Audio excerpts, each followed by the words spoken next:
Hi, my name is Arun1 and I'm a writer, director, actually, and producer.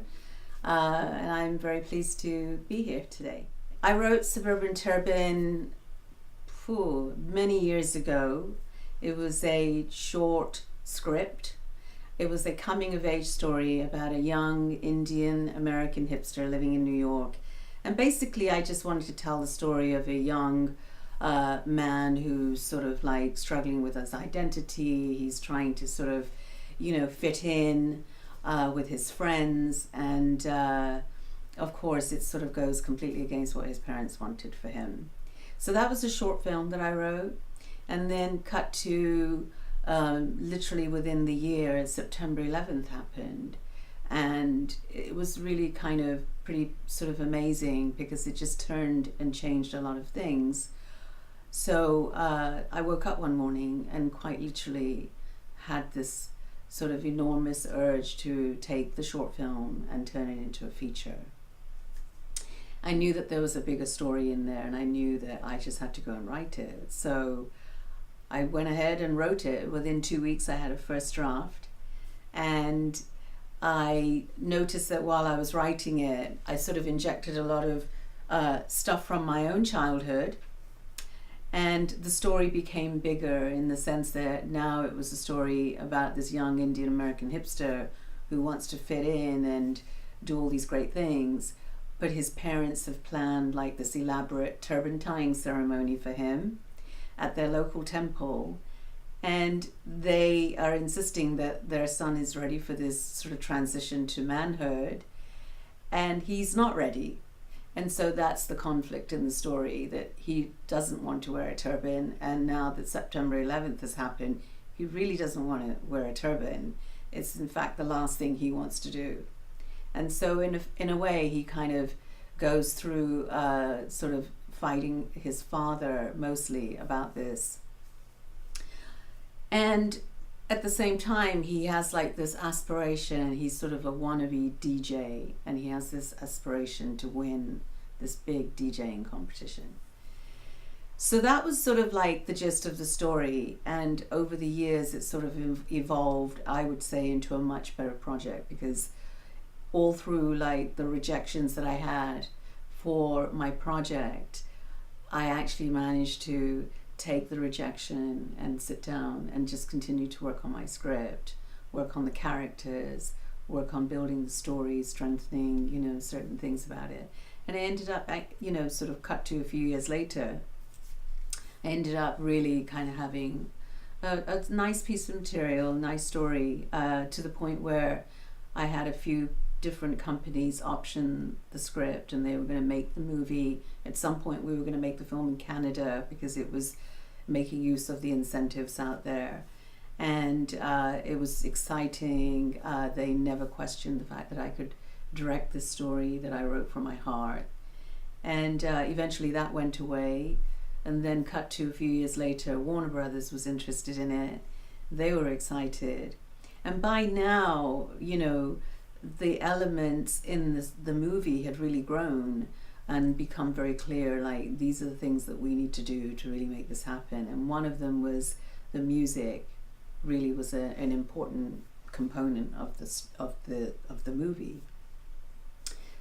I ended up meeting with several musicians over the years, really kind of forming an interesting kind of musical arc to the story as well, and incorporated that into the drama, and really turned it into a sort of a very kind of exciting kind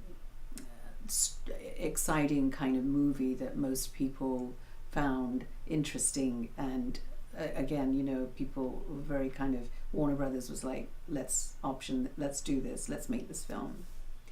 So eventually the economy collapsed around 2008. So that deal at Warner Brothers fell through. Anyway, cut to a few years later, I ended up really going through, I guess, sort of like a real, you know, I really had to sort of re-examine a lot of things, and I said to myself, okay, I've had all these things happen. I still wake up every day and I still want to make my film. So what do I do? And that's when I decided about a year or so ago to just take, you know, matters into my own hand and really be inspired by people who had made films on micro budgets, and they'd use social media to make their films and to really get their projects done. I ended up basically making a decision that I was going to use social media for this film. And really, I mean, there's a few examples out there of filmmakers that have done that, but I kind of decided that I wanted to not just build a social media platform for this film, but I also wanted to create a movement, because the film essentially is about the second generation Indian American hipster, your youth, sorry. The film is really about a second generation Indian American, guy. And really, today in America, we have close to 4 million South Asian Americans, and of those are maybe close to 1.5 million youth, sort of entering voting age. So I figured that, creating like a space and a forum for these young people to come and discuss some of their issues was a good thing. And as it turned out, it's a great thing, because we created the website after a lot of hard, sheer kind of tedious work, created the website, put elements in the website for the movie, and then I'm sure we'll have a look soon at the website. And then another part of the website is really sort of, inviting the youth who we're calling the Abuser youth, the Born in the USA youth, to come and sort of share their experiences, their stories, the things that they're passionate about, things that they struggle with. Like the character in my movie, he struggles with his identity. He's living in two worlds. He's living in the world of his parents, and then he's living in this sort of the outside world with his friends and the things that he loves to do. And as it turns out, there's a lot of youth who feel the same way. So we have a website. The website is doing very well. People are actually able to come to the website, and it's called suburbanturbanthemovie.com. So go to suburbanturbanthemovie.com, and on that website I talk about the story. I talk about what inspired me into filmmaking, becoming a filmmaker. I talk about the characters in the film, and as I said again, we talk about sort of this issue and this whole thing about identity. We also discuss the music in the website, and we do have quite a few amazing things happening. We have DJs from all over America getting in touch with us because of this project, wanting to be involved. So right now we have DJs who are sending us tracks, they're sending us samples of their music, they're uploading it to SoundCloud. All that great stuff is happening. So the music's going to be a really, really great part of the film.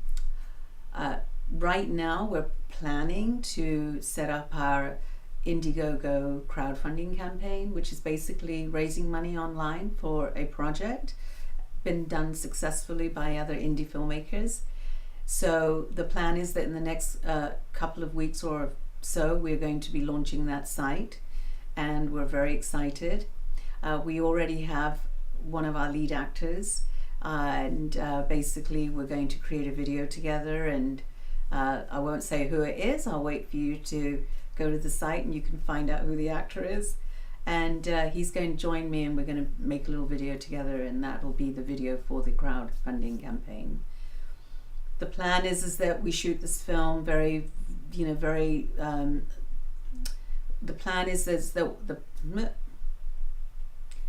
plan is that we shoot this film on a micro budget and as minimally as possible. Although it's a sort of a big vision idea, and that we shoot this movie in LA, even though the story is actually set in Queens, New York. And Queens, New York is an amazing place. It's a very kind of, it has a very large South Asian population of different generations, and it's just a wonderful community, and we would not be able to afford to go to Queens to shoot. Maybe we'll get maybe a day or two there to shoot the exteriors, but we'll definitely be shooting the film in LA. And that's kind of about it. That's where we are right now with the planning of Suburban Turban. And we're on Facebook as well. So go to Facebook and like us. Did you want to get anything about, you were talking about where you're